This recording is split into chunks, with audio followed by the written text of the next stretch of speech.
आप सभी का स्वागत है। दोस्तों, आज हम नाटककार लक्ष्मी नारायण लाल द्वारा लिखित व्यक्तिगत एकांकी के गद्यांशों की सप्रसंग व्याख्या पर चर्चा करेंगे। तो चलिए दोस्तों, शुरू करते हैं अपना आज का अध्याय और जानते हैं व्यक्तिगत एकांकी के गद्यांशों की व्याख्या। मैं पहले अपना गद्यांश पढ़ूंगी, उसके बाद हम उसका संदर्भ जानेंगे, उसके बाद हम उसकी व्याख्या पर चर्चा करेंगे। तो मेरा आज का पहला गद्यांश है, जो चीज मुझे पसंद है वह मेरी है। पसंद का संबंध इच्छा से है। इच्छा प्रकृति का गुण है। इच्छा को रोकना प्रकृति के उसूलों के खिलाफ है। इसमें खामखा तनाव पैदा होता है और अनेक मानसिक समस्याओं के जाल में फंसना होता है। इससे मनुष्य का विकास रुक जाता है। तो दोस्तों, ये मेरा पहला गद्यांश है।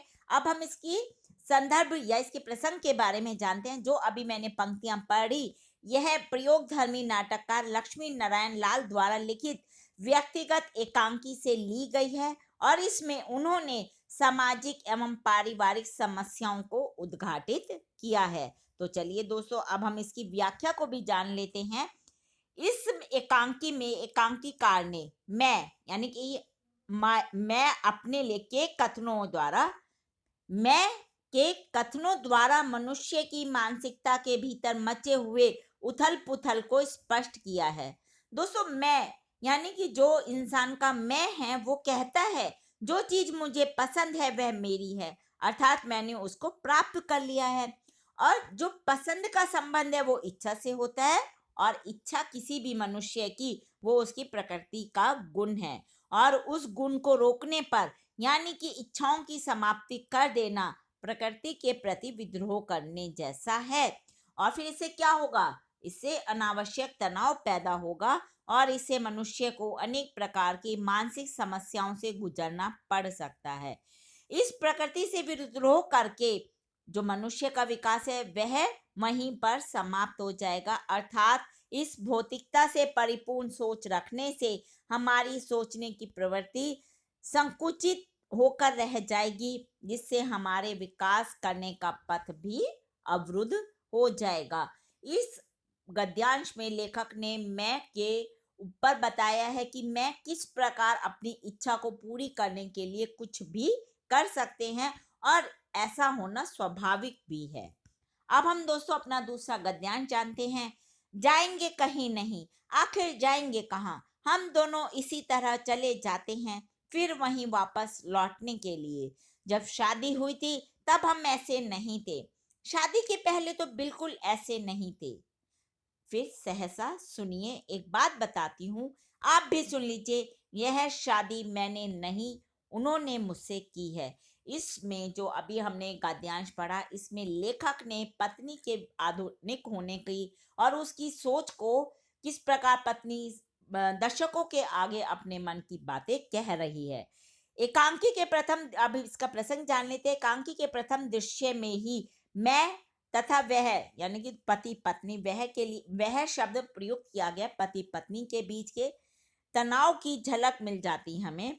दोनों टहलते हुए बातें कर रहे हैं, बातों ही बातों में ये जो जब वो आपस में पति पत्नी बात कर रहे हैं तो यह विवाद में परिणित हो जाता है। तो पति खींच कर हट जाता है। पति जब चला जाता है हटकर, तो पत्नी दर्शकों को संबोधित करते हुए कहती है, क्या कहती है वही इस गद्यांश में एकांकीकार ने बताया। उसकी हम व्याख्या जान लेते हैं। इसके माध्यम से एकांकीकार आधुनिक नारी की वितृष्णा, शोभ, इच्छाओं की वृद्धि, उपभोग, शोषण आदि का गठन करना चाहता है। वह अपने पति से कहती है कि हमारे जो विचार, भावनाएं और लालसाएं हैं वह कहीं नहीं जाएंगे। यदि हम इन्हें समाप्त भी करें तो उन्हें कैसे करें और कहाँ पर करें समाप्त भी? चारों तरफ तो भौतिकवादी सभ्यता का आवरण चढ़ा हुआ है और हम लोग उसी रास्ते पर चलते हैं। चलते चलते कई बार हम डगमगा जाते हैं, जो कि हमारी मानसिकता और भौतिकवादी दृष्टिकोण को उजागर करता है। दोस्तों, पत्नी पति से कहती हैं, आवश्यकताएं इस प्रकार की नहीं थी और विवाह के पहले तो हमारी सोच ही सबसे अलग थी। फिर वह फिर से कहती है कि यह विवाह मैंने नहीं किया। दर्शकों से कह रही है कि उन्होंने मुझसे विवाह किया, यानी कि मेरे पति ने मुझसे विवाह किया है, और यह बात नारी के आधुनिक बोध को स्पष्ट करती है।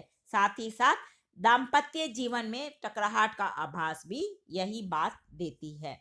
अब हम अपना तीसरा गद्यांश पढ़ने जा रहे हैं।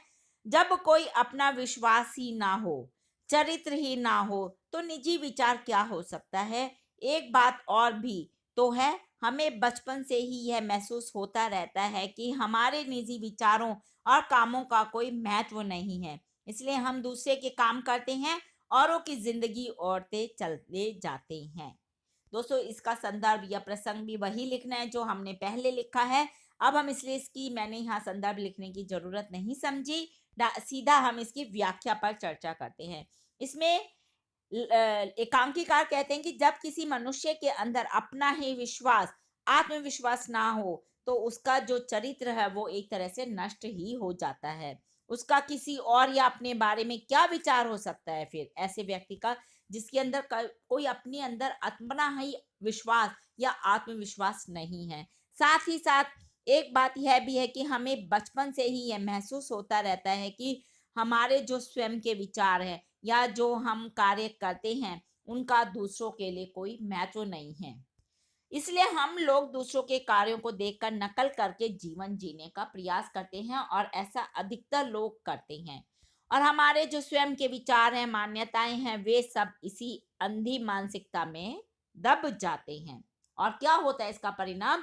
धीरे धीरे हम पश्चिमी सभ्यता के अंधानुकरण के तले दबते चले जाते हैं। और उसके बाद क्या होता है, जब ये बहुत ज्यादा दब जाते हैं तो यह स्पष्ट भी नहीं हो पाता कि हम क्या थे या फिर हमारा क्या अस्तित्व था और किस प्रकार के थे हम। सब इसी पश्चिमी सभ्यता के अंधानुकरण में मिलकर समाप्त हो जाता है। तो दोस्तों, ये हमने जाना आज के अध्याय में लक्ष्मी नारायण लाल द्वारा लिखित व्यक्तिगत एकांकी के 3 गद्यांशों की व्याख्या। हिंदी भाषा के और भी प्रमुख विषयों पर हम आगे के अध्याय में समय समय पर चर्चा करते रहेंगे, पर दोस्तों उनको सुनने के लिए आपको मेरे इस चैनल को लाइक और सब्सक्राइब करना होगा। धन्यवाद दोस्तों, आपका दिन शुभ हो।